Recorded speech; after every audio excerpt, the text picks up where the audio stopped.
Hello students, Madhav education के day 3 out of 120 challenge में आपका स्वागत है। और यहाँ पे आज हम कंटिन्यू करेंगे।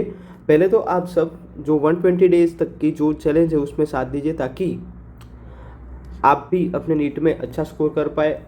और अगर आप ऐसे ही 10-15 मिनट हर रोज़ निकाल सके बायोलॉजी के लिए, तो हर रोज़ 10-15 मिनट में कोई एक टॉपिक 100% आपका कॉन्सेप्ट क्लियर होगा तो 120 डेज में 120 टॉपिक्स क्लियर होंगे, शायद उससे भी ज़्यादा हो सकते हैं। डन। तो ज़्यादा समय बर्बाद ना करते हुए हम आगे ध्यान देते हैं। आज हम पढ़ेंगे जेनेटिक टर्मिनोलॉजी। क्या पढ़ेंगे? Genetic terminology.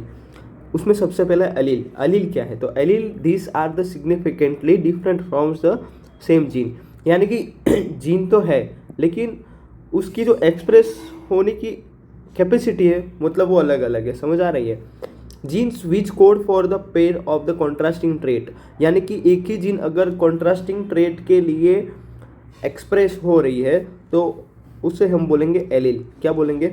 एलील। एलील लिखने जाए तो यहाँ पे कैपिटल टी और स्मॉल टी या फिर कैपिटल आर स्मॉल आर बराबर, ये दोनों अलग अलग कॉन्ट्रास्टिंग अगर ट्रेट दिखाई दे तो हम उसको बोलेंगे एलील। ये कैपिटल टी एक एलील है, स्मॉल टी अलग एक एलील है, कैपिटल आर अलग एलील है, स्मॉल आर एक अलग एलील है।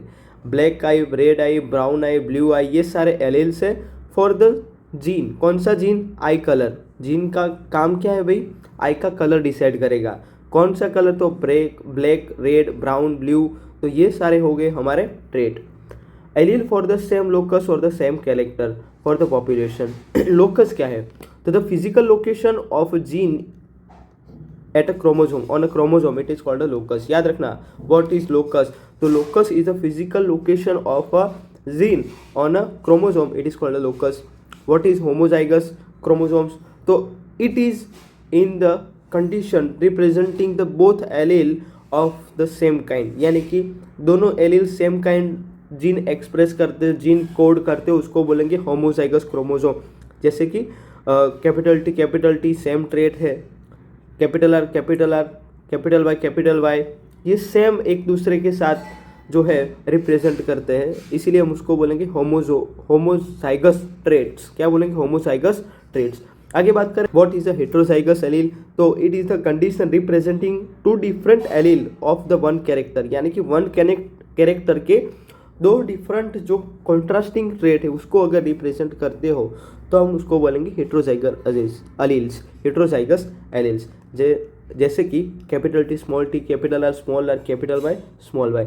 आगे बात करें यहाँ पे तो डोमिनेंट एलील या फिर डोमिनेंट जीन या फिर डोमिनेंट फैक्टर। यहाँ पे हम डोमिनेंट का अर्थ क्या निकालेंगे? तो the allele which is expressed in the homozygous and the heterozygous it is called the dominant gene. याद रखना, यानी कि जो एलील होमोजाइगस कंडीशन हो या फिर हेट्रोजाइगस कंडीशन हो, दोनों में एक्सप्रेस होता हो, उसको हम बोलेंगे dominant gene, dominant factor, dominant allele. जैसे कि यहाँ पे देखो कैपिटल टी स्मॉल टी है तो वहाँ पे कैपिटल टी जो है वही एक्सप्रेस होगा। डन। और अगर होमोजाइगस कंडीशन हुई कैपिटल टी तो यहाँ पे भी कैपिटल टी ही एक्सप्रेस होगा। तो इसीलिए हम कैपिटल टी को एज अ डोमिनेंट जीन या फिर एलील या फिर फैक्टर की तरह लेंगे। याद रखना, ये अभी मैंने वही लिखा है यहाँ पे कैपिटल आर जो है वो डोमिनेंट रहेगा। रिसेसिव जीन की बात करें, what is a recessive gene या फिर रिसेसिव एलील या फिर रिसेसिव फैक्टर, तो the allele which is not expressed in the presence of the contrasting gene is called the recessive allele. It is expressed only the homozygous condition. याद रखना, अगर dominant allele साथ हो, जैसे कि यहाँ पे देखो कैपिटल टी और स्मॉल टी दोनों है, तो यहाँ पे अगर जब तक कैपिटल टी होगा तब तक स्मॉल टी एक्सप्रेस नहीं कर पाएगा, इसलिए हम इसको बोलेंगे रिसेसिव एलील। क्या नाम देंगे?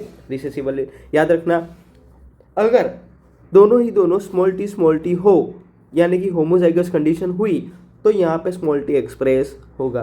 The phenotype and the genotype word is given by the Johnson. याद रखना, जॉनसन इसने ही फिनोटाइप एंड जीनोटाइप वर्ड दिया था। The phenotype it is the external and the morphological appearance of an organism for a particular character. Phenotype, it is a external and the morphological appearance of an organism for a particular character. It is called the phenotype. बराबर, यानी कि कैसे दिखाई देता है, gene कैसे express होता है, उसको हम बोलेंगे phenotypic condition. It depends on the genotype and environmental condition. यानी कि phenotype है किस चीज़ पे डिपेंड रहता है, एक तो जीनोटाइप और दूसरा होता है एनवायरमेंटल कंडीशन। एक जीनोटाइप और दूसरा environmental condition. It is only for zygote, याद रखना फिनोटाइप जाइगोट में ही एक्सप्रेस होगा। डन।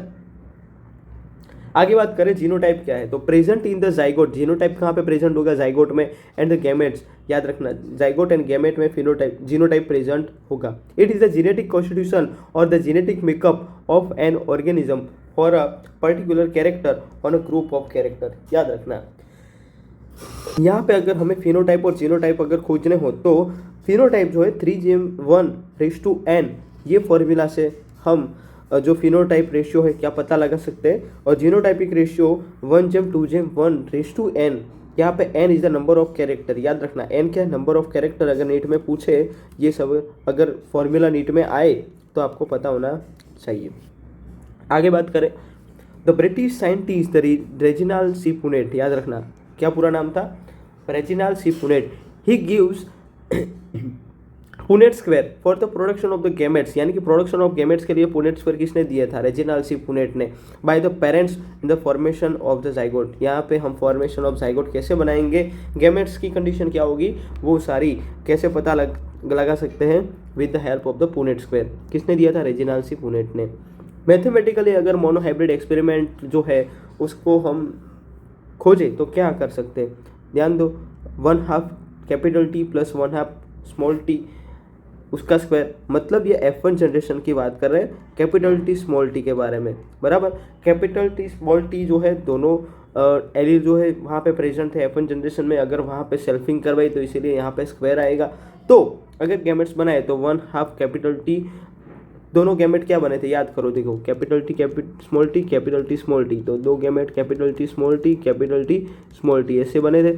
फिर यहाँ पे देखो ऐसा कुछ था कि नहीं, हाँ, तो यहाँ पे देखो capital T capital T small t, फिर यहाँ पे आया कैपिटल T स्मॉल t और स्मॉल t स्मॉल t, बराबर ऐसा था। तो कैपिटल T, तो देखो 4 में से जो एक था, चलो यहाँ पे देखो 1/2 कैपिटल T 1/2 कैपिटल T, तो आंसर क्या आएगा 1/4 कैपिटल T क्या आएगा 1/4 कैपिटल T। आगे ध्यान दो, फिर यहाँ से यहाँ इसका और इसका हम अगर करें तो 1/2 कैपिटल T स्मॉल t, बराबर, और इसका भी 1/2, यानी कि यहाँ पे 1/4 कैपिटल T स्मॉल t होगा कि नहीं, यहाँ से 1/2 यहाँ से 1/2, तो 1/4 हुआ। फिर वैसे ही सेम टू सेम यहाँ पे ये कंडीशन भी लागू होगी, यहाँ से 1/2 स्मॉल t, यहाँ से 1/2 कैपिटल T, तो 1/4 कैपिटल T स्मॉल t हुआ कि नहीं, डन। तो दो बार अगर 1/4 कैपिटल T स्मॉल t हुआ तो रिजल्ट क्या आएगा 1/2 कैपिटल T स्मॉल t आएगा कि नहीं, समझ में आया पूरा, मतलब 4 में से 2 कैपिटल T स्मॉल t, और फिर यहाँ पे 1/2 स्मॉल t 1/2 स्मॉल t, तो 1/4 स्मॉल t, डन। समझ में आया पूरा, ये F2 का रिजल्ट है, ये कहाँ किसका रिजल्ट है भाई, F2 का। और ये F1 जनरेशन के गैमेट से, क्या है F1 जनरेशन के गैमेट से। चलो नेक्स्ट हम देखते हैं क्या है,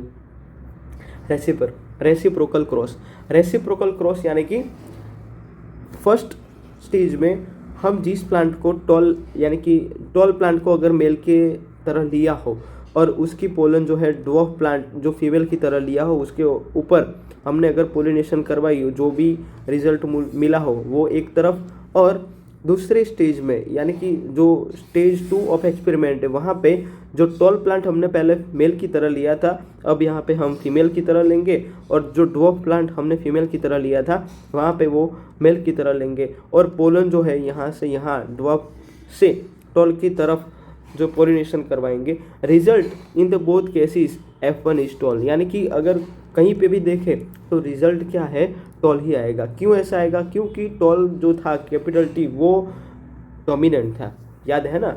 the test is the only for the character present on only the X and the Y chromosome, then the result is the different, example Drosophila, done. अगर यहाँ पे ऑटोसोम क्रोमोसोम्स जो होंगे वहाँ पे कैरेक्टर का जीन प्रेजेंट हुआ तो कोई भी डिफरेंस नहीं दिखाई देगा, लेकिन जब कैरेक्टर X क्रोमोसोम या फिर Y क्रोमोसोम पर अगर प्रेजेंट हुआ तब रिजल्ट में डिफरेंस आ जाएगा। एग्जाम्पल है हमारा ड्रोसोफिला, एग्जाम्पल क्या है ड्रोसोफिला, आगे हम देखेंगे पूरा। डन। नेक्स्ट अगर हम ध्यान दें तो back cross, in the back cross it is crossed with the any parent. Back cross में हम जो भी F1 जनरेशन आया है उसका F1 जनरेशन का किसी के भी साथ यानी कि टॉल के साथ भी या फिर ड्वार्फ पेरेंट के साथ भी क्रॉस करवा दे तो उसको हम बोलेंगे बैक क्रॉस। क्या बोलेंगे भाई? Back cross. समझ में आया ना? हाँ, बैक क्रॉस यानी कि जो F1 जनरेशन आई है, रेशियो क्या आता 3:1, उसका हम अगर किसी भी पेरेंट के साथ फिर से क्रॉस करवा दे तो उसको हम बोलेंगे बैक क्रॉस। क्या बोलेंगे भाई? Back cross. समझ में आया ना? ये लिखना हो तो लिख सकते हो आप लोग। आगे ध्यान दो भाई, यहाँ पे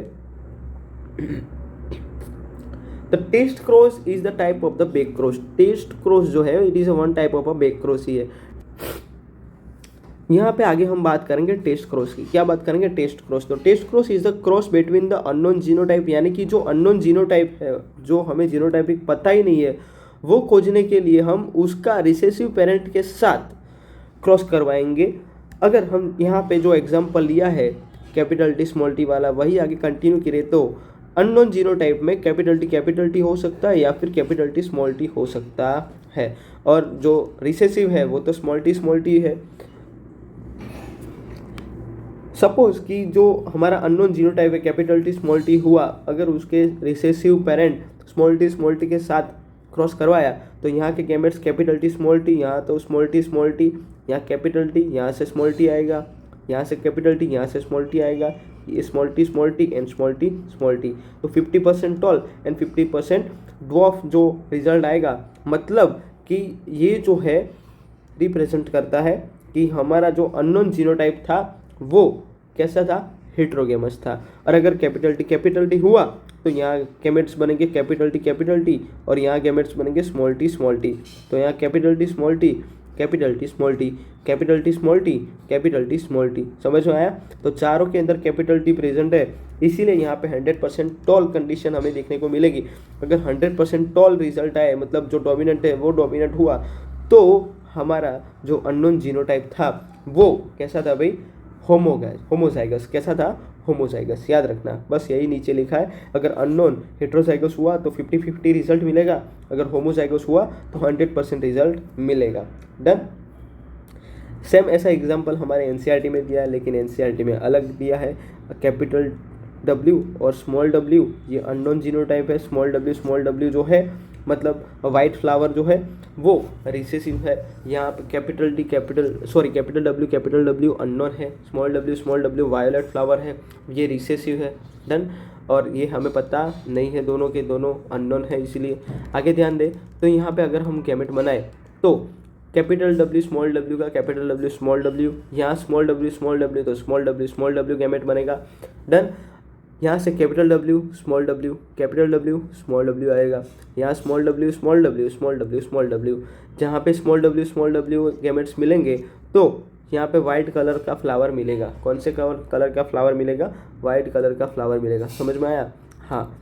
यहाँ पे देखो, अगर कैपिटल W प्रेजेंट हुआ तो वायोलेट कलर दिखेगा। कौन सा कलर दिखेगा? वायोलेट कलर दिखेगा। अगर स्मॉल w हुई, स्मॉल w, दोनों जो एलेल है स्मॉल w हुए तो 50% फ्लावर वाइट दिखेंगे। समझ में आया? तो आगे भी हमने देखा था, अगर हेट्रोजाइगस हुआ तो 50-50 मिलेगा, अगर होमोजाइगस हुआ तो 100% जो डोमिनेंट है वो रिजल्ट आएगा। डन। हमने आगे देख के लिया था। चलो भाई, ये लॉ ऑफ इनहेरिटेंस हम नेक्स्ट लेक्चर में देखेंगे। डन। मिलते थे फिर नेक्स्ट लेक्चर में। सी यू सून अगेन।